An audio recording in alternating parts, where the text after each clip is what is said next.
Assalamualaikum warahmatullahi wabarakatuh. Anak-anak Bapak yang saleh-salehah, mudahan selalu dalam lindungan Allah Subhanahu wa taala.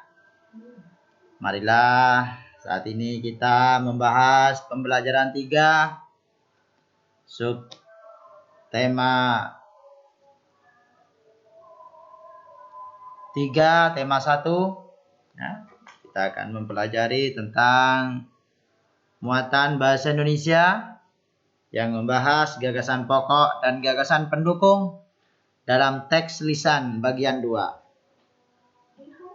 Permainan tradisional Indonesia mengajarkan kita banyak hal, antara lain kerjasama, kejujuran, dan kekompakan. Coba kalian dengarkan salah satu permainan tradisional di negara kita, bermain petak umpet. Petak umpet merupakan salah satu jenis permainan tradisional. Permainan ini harus dilakukan di tempat yang luas. Jumlah pemainnya paling sedikit 3 orang. Permainan ini memerlukan kaleng yang diisi oleh beberapa batu kerikil. Banyaknya kerikil disesuaikan dengan jumlah pemain. Kaleng tersebut nantinya akan diletakkan di dalam lingkaran sebagai penanda tempat hinggap.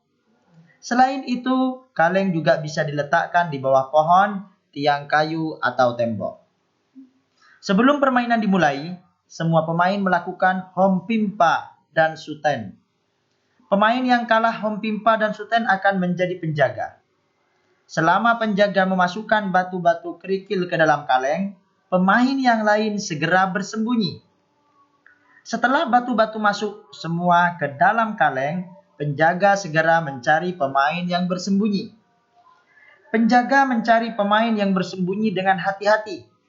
Jika penjaga menemukan pemain, ia harus memanggil nama pemain tersebut, kemudian berlari menuju tempat hinggap.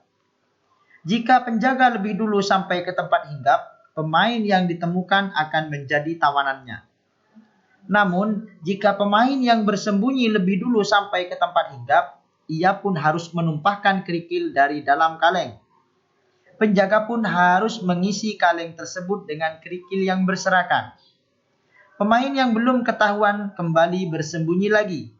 Demikian seterusnya sampai semua pemain berhasil ditemukan oleh penjaga. Penjaga berikutnya adalah pemain yang pertama kali ditemukan oleh penjaga sebelumnya. Permainan petak umpet memiliki nilai-nilai luhur. Nilai-nilai luhur tersebut dapat kamu terapkan dalam kehidupan sehari-hari. Misalnya, kejujuran saat melakukan hompimpa dan suten, waspada saat menjadi penjaga, tidak mudah putus asa untuk mencari pemain yang bersembunyi, dan menjaga kesehatan karena permainan ini menggunakan energi baik saat lari dan berkonsentrasi mencari teman. Nah, ini bisa kalian catat informasi penting. Ya, jadi nanti bisa diulang-ulang lagi ya, artinya disetel lagi ya. Baru buatlah peta pikiran untuk mencatat gagasan pokok dan gagasan pendukung dari permainan tradisional yang Bapak bacakan tadi yang berjudul bermain petak umpet. Oke, kita lanjutkan. Yang kedua, muatan IPA tentang pemantulan bunyi. Bunyi pantul itu memperkuat bunyi asli ya. Jadi yang pertama, bunyi pantul itu memperkuat bunyi asli. Contohnya ketika bernyanyi di kamar mandi. Gema. Nah, yang kedua ini gema. Gema ini muncul setelah bunyi asli. Ya. Jadi gema itu muncul setelah bunyi asli. Contohnya aku.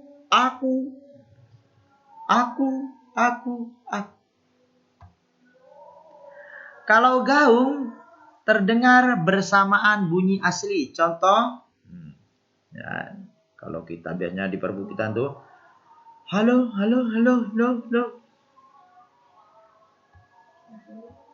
Ini gaung ya. Ini bunyi pantul, memperkuat bunyi asli. Kalau gema muncul setelah bunyi asli, berarti bunyi lengkap ya. Kalau gaung terdengar bersamaan bunyi asli. Jadi belum selesai sudah bunyi lagi. Halo, lo, jadi seakan-akan lolonya aja karena bersamaan dia. Manfaat bunyi pantul. Jadi bunyi pantul ini ada manfaatnya. Yang pertama untuk mengukur kedalaman laut. Kok bisa? Ya, jelas bisa ya. Contohnya ini, ya. Jadi kapal laut itu mengeluarkan bunyi, ya. Jadi kedalaman laut dapat diukur dengan cara menghitung waktu yang diperlukan oleh gelombang bunyi ketika dipancarkan dari kapal. Jadi bunyi yang dipancarkan dari kapal ini ya kembali memantul dari atas ini seret ya, datang dari seret baru terpantul. Nah, itu dapat ditangkap kembali oleh alat detektor. Jadi alat detektor ini nanti yang bisa mengukur kedalaman lautnya. Jadi manfaat bunyi pantul yang pertama adalah mengukur kedalaman laut. Yang kedua, ya, manfaat bunyi pantul itu untuk mengetahui kedudukan benda laut. Nih, kita lihat. Ini suara yang mengenai suatu benda, ya, artinya gelombang yang datang, baru ada gelombang pantulnya. Nah, jadi kedudukan kapal selam, ini ada kapal selam di bawah, dan kelompok ikan ini, kapal selam dan kelompok ikan ini dapat diketahui dengan memancarkan gelombang ultrasonik ke dalam laut yang dikeluarkan oleh kapal laut ini. Jadi dapat mengetahui kedudukan kapal selam dan kelompok ikan yang berada di bawah, ya, berada di bawah laut ya. Nah, itu pelajaran kita pada hari ini tentang muatan bahasa Indonesia dan muatan IPA. Mudah-mudahan bermanfaat bagi kita semua. Mungkin banyak kesalahan yang Bapak ajarkan, karena tidak semua yang Bapak ajarkan itu selalu benar. Mungkin ada beberapa kesalahan, Bapak mohon maaf yang sebesar-besarnya. Wallahul muwaffiq ila aqwamit thoriq. Wassalamualaikum warahmatullahi wabarakatuh.